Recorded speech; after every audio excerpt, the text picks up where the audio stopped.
Hello guys, welcome to VS educational place. Guys, उम्मीद है आप लोग अच्छे होंगे। गाइस, इस वीडियो में हम करेंगे इसी सीरीज में चौथी इकाई को। तो आइए गाइस, बिना किसी देरी के शुरुआत करते हैं इस बुक की फोर्थ इकाई को। कथाएं और चरित्र फोर्थ इकाई है हमारी BHIC 144 बुक की। गाइस, अगर इससे पहले हम 3 इकाई कर चुके हैं, अगर आपने वो नहीं करी है तो चैनल पर वीडियो आ चुकी है, आप वो देख सकते हैं। तो आइए गाइस, शुरुआत करते हैं चैप्टर की। इंपॉर्टेंट पॉइंट इसमें रहेंगे काव्य साहित्य और चरित्र साहित्य, इन दोनों के बीच के डिफरेंस के बारे में भी हम जानेंगे। तो आइए गाइस, बिना किसी देरी की शुरुआत करते हैं और जानते हैं कि ये हमें कैसे इतिहास को जानने में सहायता करते हैं। तो सबसे पहले जान लेते हैं काव्य साहित्य के बारे में। प्रस्तावना देख लेते हैं, जिससे हमें थोड़ा आइडिया हो जाता है कि हम क्या पढ़ने वाले हैं। हमने इस पाठ्यक्रम में पढ़ने के बाद आपको विभिन्न स्रोतों के बारे में जानकारी हो चुकी होगी कि दान, स्तुति, कथाएं, आख्यान परंपरा, महाकाव्य, इतिहास, पुराण परंपरा, बौद्ध जैन परंपरा, शिलालेख, संगम साहित्य, ये सब क्या होता है। हमने इनके बारे में ऑलरेडी पढ़ लिया है। तो हम जानकारी हासिल करेंगे कि जो चरित्र साहित्य और काव्य साहित्य है, इनकी अलग अलग परंपराएं शुरुआत हुई, वो कैसे हुई, कैसे हमें इनसे इतिहास की जानकारी मिलती है। कथा साहित्य पर हम इकाई 2 में जान चुके हैं। तो आइए गाइस, बिना किसी देरी के इस वीडियो की शुरुआत कर लेते हैं। काव्य साहित्य में धर्मशास्त्र में जो लिखा जा चुका है पहली शताब्दी में, जिनमें हमने पाणिनि का अष्टाध्याय और पाणिनि के अष्टाध्याय पर पतंजलि की टीका, महाभाष्य जैसे व्याकरण संबंधित निबंधों को संस्कृत साहित्य के विकास तथा फलने फूलने की नींव रखी। इन ग्रंथों ने इस काल के दौरान रचनात्मक साहित्य राजाओं और उनके दरबारों के संरक्षण में ही फला फूला। गुप्त काल से काव्य परंपरा की पहचान बनी। इसको हम BHIC 132 की इकाई 15 में गुप्त काल के अंतर्गत पढ़ चुके हैं, जो कि हमें फर्स्ट ईयर में ही मिल जाती है। साहित्यिक गतिविधियों को प्रस्फुटन और प्रचुरता, संस्कृत साहित्य के प्रभावशाली विकास और परिष्करण और सांस्कृतिक ग्रंथों से ही देखने को मिलती है। काव्य और चरित्र इस समय के दौरान आने वाले बहुतायत लेखों में से एक थे। गुप्त काल के योग्य और प्रतिष्ठित लेखक और राज्यों के दरबारी कवियों ने नाटकों और कविताओं की रचना करनी शुरू की थी, और वहीं से इसकी शुरुआत होती है। इन रचनाओं की नगरीयता को कई इतिहासकारों ने रेखांकित किया है। इन ग्रंथों में तक्षशिला, मथुरा, शिशुपालगढ़, महास्थान, नागार्जुनकोंडा, कावेरीपट्टनम आदि जैसे नगरों की हमें जीवन के बारे में स्पष्ट जानकारी मिलती है। चरित्र साहित्य की बात करें तो आप इस इकाई में बाद में जानेंगे, जिसमें हमने अश्वघोष के बौद्ध चरित्र के बारे में भी पढ़ा था, उसकी जानकारी भी है। वज्रसूची नामक एक बौद्ध कविता, जो कि ब्राह्मणों और उनके सामाजिक व्यवस्था की आलोचना करती है, उसके बारे में भी जानेंगे। इस युग से संबंधित रचनात्मक साहित्य का एक बड़ा हिस्सा बाद की अवधि में नाट्य कला, कविता तथा साहित्य सिद्धांत पर शोध अध्ययन का स्रोत बना। कालिदास साहित्य कृति के बारे में हम इससे अगली इकाई में आगे पढ़ेंगे। कालिदास की साहित्य कृतियों के बारे में, जो कि एक महत्वपूर्ण योगदान देती है संस्कृत रचनात्मक साहित्य में। तो आइए कुछ और भी जान लेते हैं। भारवी ने किरातार्जुनीय लिखा था, जिसमें अर्जुन का शिव के साथ संघर्ष था। महाभारत की ये कथा है, उसका हमें इतिहास का पता चलता है उससे। माघ ने कई साहित्य कृतियां लिखी, जैसे कि शिशुपाल वध और भट्टी काव्य की रचना की थी। भूभूति ने मालती माधव की रचना की थी। तो ऐसे काव्यात्मक और गद्यात्मक रचनाओं से, महाकाव्यों से, हमें पौराणिक कथाओं से परिचित आख्यानों के विषय वस्तु पर आधारित होती थी ये तो इनसे हमें बहुत सारी जानकारियाँ प्राप्त होती हैं। उस समय की दरबारी शैली में लिखी गई थी, कई प्रकार के साहित्यिक गुण और से भरपूर थी। कथात्मक पहलू कई मामलों में भाषाई आंकलन के अधीन था। सूक्ष्म और प्रभावशाली साहित्य विद्वानों जैसे कि थापर दिलचस्प रूप से बताती हैं और साहित्य कला में लिप्त और प्रशंसित होती हैं। तो शाही दरबार में स्वागत किया जाता था, उन्हें संरक्षण मिलता था, उन्हें नियोजित किया जाता था। गीतात्मक काव्यों की रचना की जाती थी जो कि बहुत ही आकर्षित होती थी। इसके अलावा नाटक प्रेमी भी हुआ करते थे। हास्य प्रधान नाटक प्रसंग युक्त हुआ करते थे। दुखद कहानियां कम थी, शायद इसलिए ही रंगमंच का उद्देश्य मनोरंजन था। नाट्यकार शूद्रक जो शाही वंश से थे ने प्रसिद्ध मिछंक कीटा चिकनी मिट्टी की छोटी गाड़ी लिखी थी।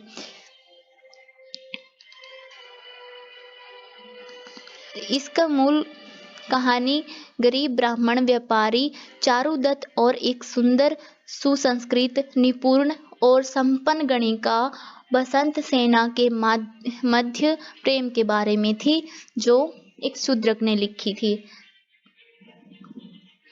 इसी तरह प्राचीन भारत के नाटकों की सर्वश्रेष्ठ प्रस्तुतियों में से एक मानी जाने लगी थी। यह हमें शहरी तरीकों और जीवन की झलकें प्रदान करती हैं। कवि विख्यात दत्त के मुद्रा राक्षस में हमें चंद्रगुप्त मौर्य और नंद वंशों के शासन का वर्णन मिल जाता है। तो इसके अलावा हमें चंद्रगुप्त मौर्य की सत्ता के आने का उल्लेख भी मिल जाता है। इसी तरह साहित्यकारों, इतिहासकारों इनके काल का, कौटिल्य का, चंद्रगुप्त मौर्य के बारे में जानकारी प्राप्त करते हैं काव्य लेखों से। इसके अलावा और काव्य लेखों की बात करें तो यह कहानियों की एक श्रृंखला द्वारा सुझाया गया है, जो कि बौद्ध जैन ग्रंथों से और नाटक मुद्रा राक्षस द्वारा चंद्रगुप्त की सत्य उदय के संबंधित में था। विशाखा दत्त ने देवी चंद्रगुप्तम की भी रचना की थी, जो गुप्त सम्राट चंद्रगुप्त द्वितीय के सत्ता में आने की कहानी बताते हैं। दो साहित्यिक रचनाओं में हमें शाही दरबार की कार्यप्रणाली बारीकियों से और पेचीदगियों के दिलचस्प तत्व मिल जाते हैं। तो ये इतिहास को पढ़ने में हमारी मदद करती है। बसंतर की कहानियां एक युवा राजकुमार की दुनिया के तौर तरीकों से अवगत कराने की दृष्टि में लिखी गई थी। भारतीय उपमहाद्वीप के उत्तर पश्चिम सीमांत और यूनानी भूमि के बीच समुद्री व्यापार के माध्यम से यूनानी रोमन दुनिया के साथ सांस्कृतिक पारस्परिक क्रिया और विचारों की कलाकृतियों को आदान प्रदान करते थे। परिणाम स्वरूप जो पंचतंत्र और लोक कथाएं, दंत कथाएं थी, वो पश्चिम तक पहुंची। भाषाओं का अनुवाद किया गया और उनका विस्तार हुआ। सुबंधु का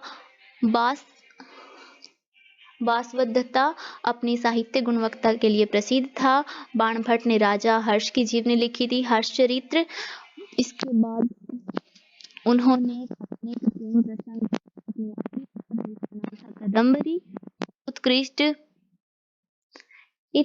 इस उत्कृष्ट कृति के बारे में थापर ने टिप्पणी की कि कथानक इतना जटिल है कि पाठक एवं श्रोता वास्तविक मूल कथा की इस रचना को लगभग खो ही देते हैं। तो ऐतिहासिक रूप में इस तरह की गहन रचनात्मक की एक विशेषता है। ये कविता और नाटक बड़े पैमाने पर मानव व्यवहार को दर्शाते हैं और प्रतिबिंबित करते हैं। भले ही समाज का एक निश्चित वर्ग या फिर खंड राजश्री वर्ग ही क्यों ना हो, कुल मिलाकर इनकी पृष्ठभूमि और संदर्भ शाही दरबार की शाही जीवन शैली आदि हैं। इसके अलावा हमें कथा सरित सागर की कहानियों में, जो कि 11वीं शताब्दी में सोमदेव ने लिखी थी, यह दरबारी और लोक विषयों में मिश्रित पर आधारित गद्य कहानियों में से एक थी, जिसमें से कुछ सुदूर देशों की यात्रा का भाष्य था। राजशेखर के कर्पूर मंजरी और कृष्ण मिश्र के प्रबोध चंद्रोदय जैसे प्रसिद्ध नाटकों में तीखे संवाद के रूप में धार्मिक संप्रदाय प्रतिद्वंदिता दिखाई देती है। बौद्ध जैन भिक्षुओं एवं भक्तों पर व्यंग्य किया जाता है। कोल जैसे कुछ तांत्रिक सेव्य संप्रदायों की निंदा और उनका उपहास किया जाता है। इस तरह के सेव कर्मकांडों का तिरस्कार किया जाता है। यह शाही दरबार के साथ साथ सामान्य जन के बीच नए उभरते हुए पंथों की चर्चा करने लगते हैं। कम से कम उन्हें पहचानने की प्रवृत्ति को प्रदर्शित करते हैं।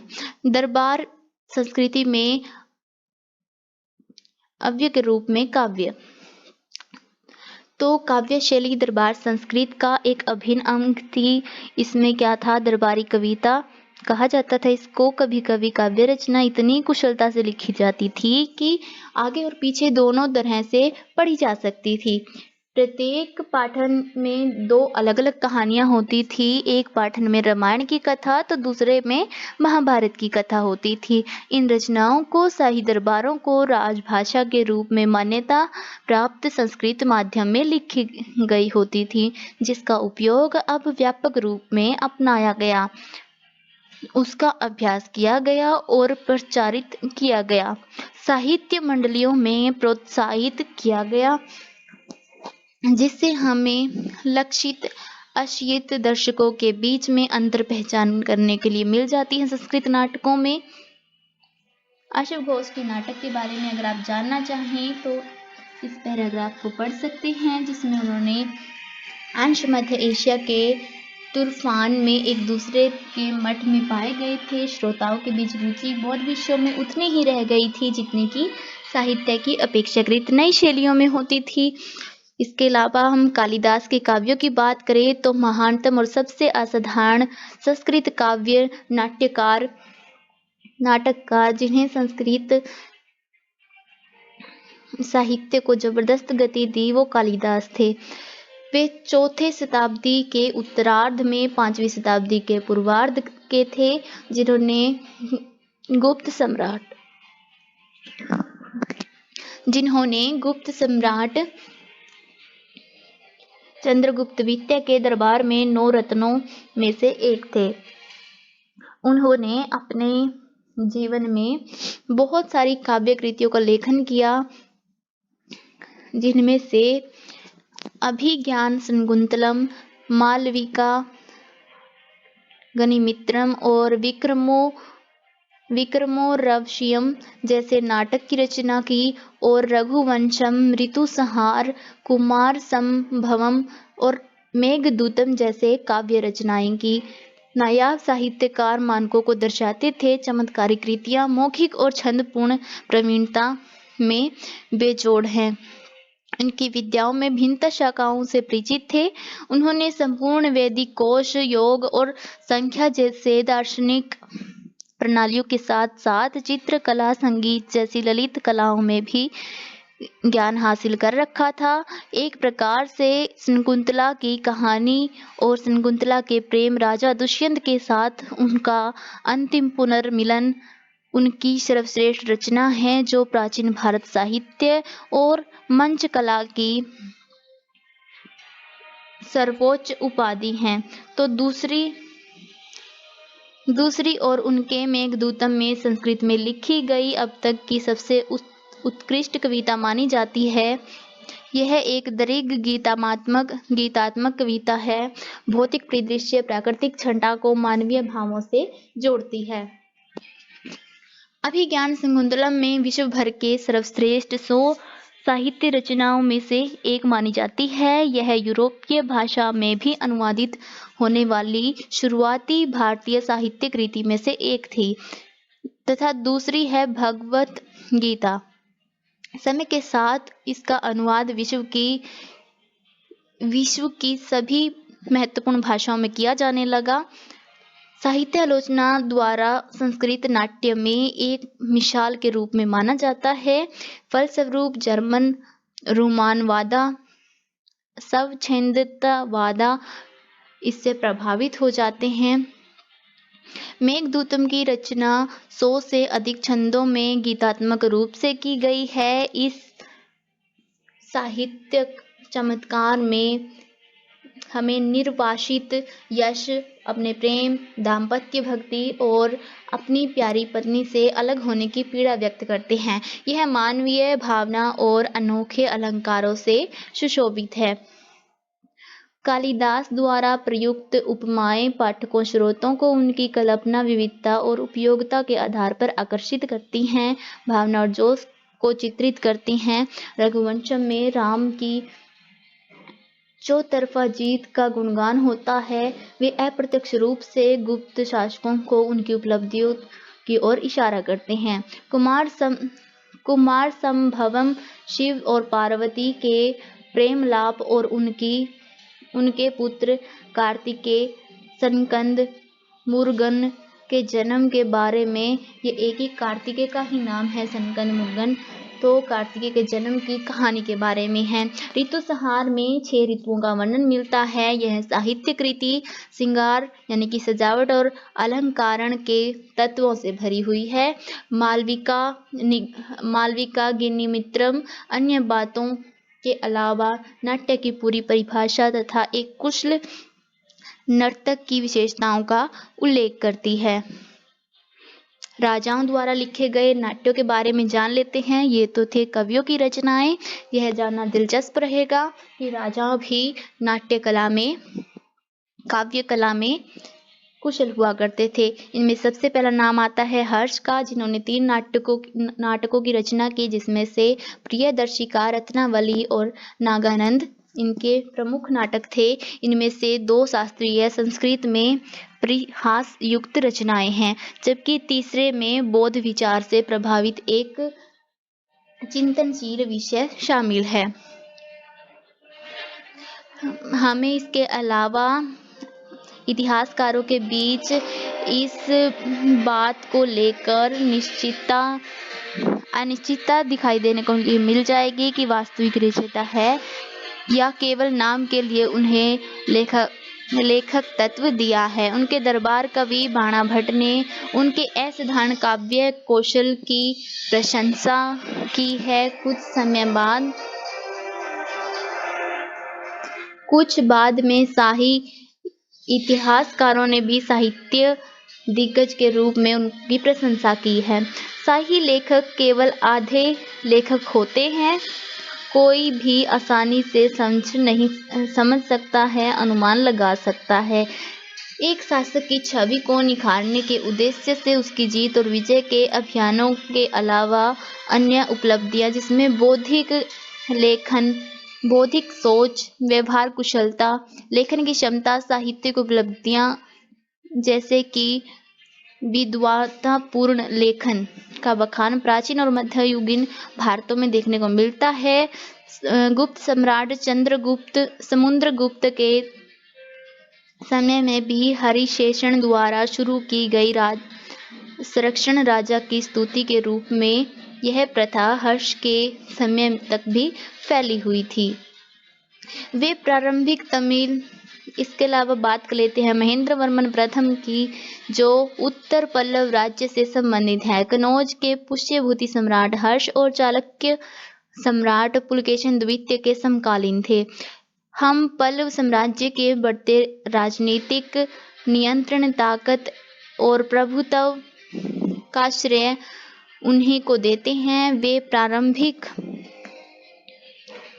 प्रारंभिक तमिल सांस्कृतिक विकास के प्रबल प्रशंसक, पारखी और संरक्षक भी कहे जाते हैं। वे एक कवि और नाट्यकार भी थे। इसमें उन्होंने नाट्य की बात करें तो उन्होंने एक हास्य नाटक जिसका शीर्षक था मतविलास प्रहसन लिखा था।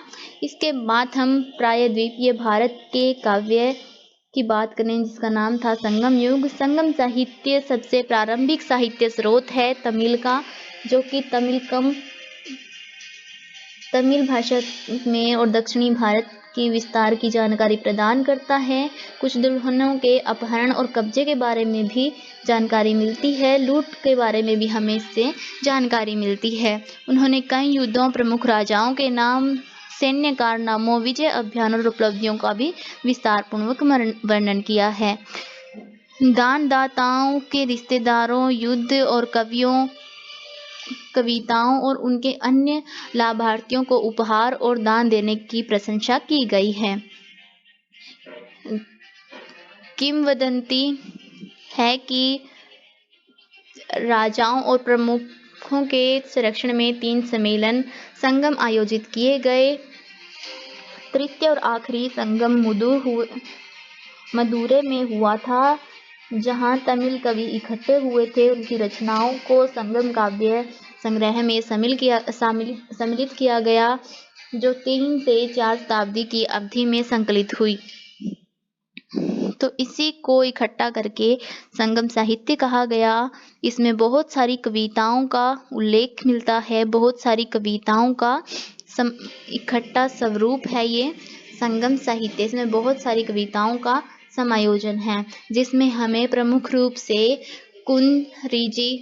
कुनरिजी, मुलाई, मुरुतम, नेयतल जैसी कविताएं मिल जाती हैं, जिनमें हमें अलग अलग विषयों पे ये कविताएं मिल जाएंगी। पालई भी एक कविता थी, जिसमें डकैती और शिकार के बारे में हमें जानकारी मिलती है। संगम साहित्य धार्मिक साहित्य नहीं है। संगम कविताओं में विभिन्न नाटकों, नायकों की प्रशंसा की गई है। सामाजिक परिस्थितियों को दिखाया गया है। गति काव्य होने के बावजूद भी ये उस साहित्यिक गुणवत्ता और योग्यता के तत्व में शामिल हुई। राज दरबारों में भी इन कविताओं का पाठ किया जाता था। चेर शासकों का उल्लेख करते हैं। 1ली और 2री शताब्दी में शिलालेखों दानकर्ताओं के रूप में भी दिखाई देते हैं। कावरीपट्टनम जैसी नगरीय बस्तियों का उल्लेख किया जाता है, जिनका समृद्ध अस्तित्व पुरातात्विक रूप में प्रमाणित है। ये यौवनों के अपने जहाजों में आने, सोने के बदले काली मिर्च खरीदने और मूल निवासियों को महिला दास और मदिरा की आपूर्ति करने की बात करते हैं। इस व्यापार की जानकारी न केवल लैटिन और यूनानी लेखन से मिलती है, बल्कि पुरातात्विक खोजों की पुष्टि में भी मिलती है। इसे व्यापार और वाणिज्य पर जो जानकारी मिलती है, उसकी पुष्टि विदेशी लेखन और पुरातात्विक अभिलेखों से भी मिलती है। आप इकाई 7 में संगम साहित्य की ऐतिहासिक चेतना के बारे में विस्तार में अध्ययन करेंगे।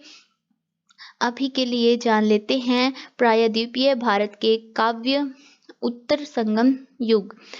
संगम के बाद के युग में भी हमें प्रायद्वीपीय भारत के क्षत्रिय राजाओं के काव्य मुख्यतः 2 भाषाओं में मिलते हैं, तमिल और कन्नड़। प्रारंभिक और मध्य शताब्दी में तमिल में गीत और महाकाव्य दोनों प्रकार की काव्यात्मक रचनाएं की शुरुआत हो गई थी, जिनमें हमें उपदेशात्मक कविताएं जैसे कि कुरल और नालड़ियार, जो जैन परंपरा से जुड़ी हुई है, उनका पाठ किया जाता था।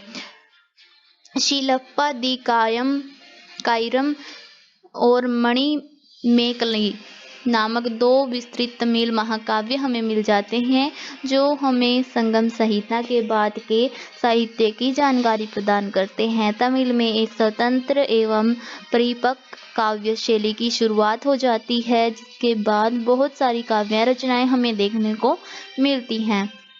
क्षमणों के प्रति पक्षपाती थे जैन, क्योंकि कुछ धार्मिक उदारवाद के बावजूद यह रचना कर्म और अहिंसा पर जोर देने वाली भावना और स्वभाव से प्रभावित थी। इसके अलावा व्यापारी परिवारों से आने वाली चितलाई चतनार से शिल्पाधिकारम की उत्तरकृति की रचना, जो आगे की कहानी बतलाती है। इस कहानी में हमें संगम संहिता के बाद के काल की जानकारी मिलती है। कहानी के अनुसार रानी की पायल चोरी करने के लिए कनगी के पति कोवलन पर अनुचित आरोप के बाद में बिना किसी मुकदमे के राजा के आदेश पर उनका सिर कलम करने पर मुदेरे शहर पर एक अभिशाप आया। एक पवित्र और वफादार पत्नी के रूप में वह अत्यंत दैवी पत्नी के रूप में पूजनीय हो गई। इसके बाद में हमें इस काव्य महाकाव्य के रूप में माना जाने के लिए हमें स्वीकृति मिल गई और वर्गीकृत कर दिया गया इन दोनों महाकाव्यों को। लेकिन उनके विषय महाकाव्य रूढ़ि से भिन्न थे। इनमें ग्रामीण इलाकों के साथ साथ हमें कावरीपट्टनम शहर की समृद्ध छवि भी मिल जाती है। अन्य गतिविधियों, दैनिक हलचल के बारे में भी हमें जानकारी मिल जाती है। तमिल कविताओं के विकास को एक धार्मिक आंदोलन द्वारा आगे बढ़ाया गया, जिसे शिक्षण प्रचारकों, भजन शास्त्रियों और कवियों के समूहों और समुदायों ने लोकप्रिय बनाया। अब तमिल भक्त संप्रदायों को संत के रूप में जाना जाने लगा। उन्हें अपने गीतों और रचनाओं में तमिल का व्यापक रूप में उपयोग किया। दक्षिणी भाषा की तुलना में उन्होंने इसका विकास किया। अपने देवता के प्रति पूर्ण भक्त ने उनकी मुख्य धार्मिक अभिव्यक्ति और आकार दिया। उन्होंने कश्मीराई व्यक्तित्व के रूप में देखा और सम्मानित किया गया, जो भक्त के सिद्धांतों का निर्देश देने और समर्पण कविताओं की रचना करने में सक्षम थे। उनके आसपास बड़ी संख्या में अनुयायी और भक्त एकत्रित होने लगे। इसके अलावा हमें पुहार को समृद्ध जीवन शैली और जीवंत शहर के रूप में दिखाया गया है। यह एक वाणिज्यिक उत्पादन अन्य स्थानों के संसाधनों के व्यापार से जुड़ा हुआ है, जैसे कि पालीघाट से फिरोजा, दक्षिण में मोती और अंतर्देशीय जंगलों से आबनूस, सागौन और चंदन की लकड़ियाँ। तो इसमें महत्वपूर्ण क्वेश्चन जो बनते हैं वो यही हैं कि जो काव्य साहित्य है उससे आप क्या समझते हैं, कौन कौन सी ऐतिहासिक चेतनाएं हैं जो इनके अंदर अंतर्निहित हैं, कौन कौन से टॉपिक्स पर ये महाकाव्य बनाए गए हैं। तो उन महाकाव्यों के आपको नाम याद करने हैं और किस विषय पर बने थे वो याद कर लेने हैं। इससे इम्पोर्टेंट इसमें कुछ भी नहीं है। कालिदास के बारे में पढ़ लेना है, उनकी कलाकृतियों के बारे में अच्छे से पढ़ लेना है। मोस्ट इम्पोर्टेंट क्वेश्चन है, सिर्फ ये भी आ सकता है, यानी कि कालिदास इसमें मोस्ट इम्पोर्टेंट रहने वाला है। तो इनको आपने पढ़ लेना है। काव्य साहित्य में आपको सभी जो काव्य थे उनके नाम और उनके विषय के बारे में बिल्कुल रट के पढ़ लेना है, वही आएगा और वही लिखना है। इसी से काव्य साहित्य कंप्लीट हो जाता है। आपको ज़्यादा कुछ भी नहीं करना है। कालिदास के बारे में आपको बिल्कुल डिटेल में जान लेना है। अगर डिटेल में पढ़ना है तो फिर से आप वीडियो को देख सकते हैं। नेक्स्ट वीडियो में जानेंगे चरित्र साहित्य के बारे में। इस वीडियो में हमने जाना काव्य साहित्य के बारे में। तो तब तक के लिए चैनल को सब्सक्राइब, वीडियो को लाइक ज़रूर कर दें। Thank you for watching guys. Please guys like, subscribe and share. Thank you for watching.